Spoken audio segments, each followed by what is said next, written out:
दक्षिण भारत में बीजेपी की सत्ता का प्रवेश द्वार रहे कर्नाटक की राजधानी बेंगलुरु में पार्टी की राष्ट्रीय कार्यकारिणी की बैठक पार्टी अध्यक्ष अमित शाह के संबोधन से शुरू हुई।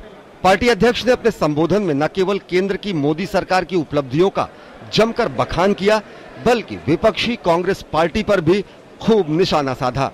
अमित शाह ने पार्टी के संगठन का विस्तार और कार्यकर्ताओं के प्रशिक्षण पर जोर दिया तो अगले विधानसभा चुनाव के लिए जुट जाने का भी संदेश दिया। प्रधानमंत्री नरेंद्र मोदी, केंद्रीय मंत्रियों और वरिष्ठ भाजपा नेता लालकृष्ण आडवाणी समेत तमाम दिग्गज नेताओं की मौजूदगी में शुरू हुई राष्ट्रीय कार्यकारिणी में अमित शाह ने साफ कर दिया कि प्रधानमंत्री के नेतृत्व में सरकार विकास के पथ पर सही जा रही है और ये सरकार 10 से 20 साल तक सत्ता में रहेगी। The party felicitated National President Amit Shah and Prime Minister Narendra Modi for taking the party to the new height, because today BJP has become the biggest party in the world with 9.25 crore members. It's a huge thing which has happened. Party अध्यक्ष ने साफ कर दिया कि मोदी सरकार ने किसानों के हित में विधेयक तैयार किया है। कांग्रेस और बाकी विपक्ष पर भूमि अधिग्रहण विधेयक को लेकर जानबूझकर गलतफहमी फैलाने का आरोप लगाते हुए अमित शाह ने कहा कि कांग्रेस को सरकार में बिना बात गलतियां ढूंढने के बजाय अपने नेता को ढूंढने पर ध्यान लगाना चाहिए। विपक्ष आज हताश है, निराश है, दिशाहीन है। जो हमारे है नहीं ऐसे कमियों को ढूंढ रहा है, जो दोष है नहीं उसकी बात कर रहा है। अध्यक्ष जी ने कहा जो हमारी दोष नहीं है उन कमियों को, जो नहीं है ऐसे दो कमियों को ढूंढो मत, ढूंढना है तो अपने नेता को ढूंढो। केंद्र सरकार की खूबियां गिनाते हुए अमित शाह ने कहा कि सरकार के कार्यकाल के दौरान भ्रष्टाचार कम हुआ है और विकास बढ़ा है।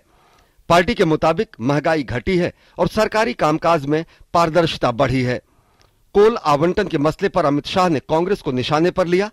अमित शाह ने दावा किया कि मोदी सरकार ने ई गवर्नेंस को बढ़ावा दिया है। पार्टी संगठन की तारीफ करते हुए उन्होंने कहा कि बीजेपी दुनिया की सबसे बड़ी पार्टी बन गई है। पिछले कई विधानसभा चुनावों में मिली जीत और दिल्ली में मिली हार का जिक्र करते हुए अमित शाह ने कहा कि कार्यकर्ता जीत पर अभिमान न करें और हार से निराश न हो। बिहार के आगामी चुनाव पर अमित शाह ने कहा कि पार्टी का फोकस जंगल राज 2 से जनता को मुक्ति दिलाना है।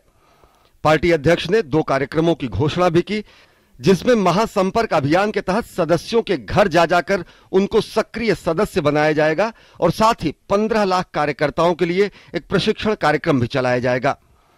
पार्टी ने कार्यकर्ताओं के लिए 4 अभियानों की भी शुरुआत की, जिसमें सिर पर मैला ढोने वालों की मदद और बेटी बचाओ अभियान पर जोर देना है। इसके अलावा स्वच्छ भारत अभियान और नमामि गंगे अभियान को भी जन जन तक पहुंचाना पार्टी का लक्ष्य होगा।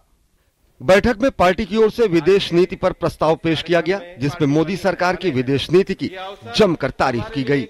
The 5 pillars on which the new foreign policy has been established: Samman,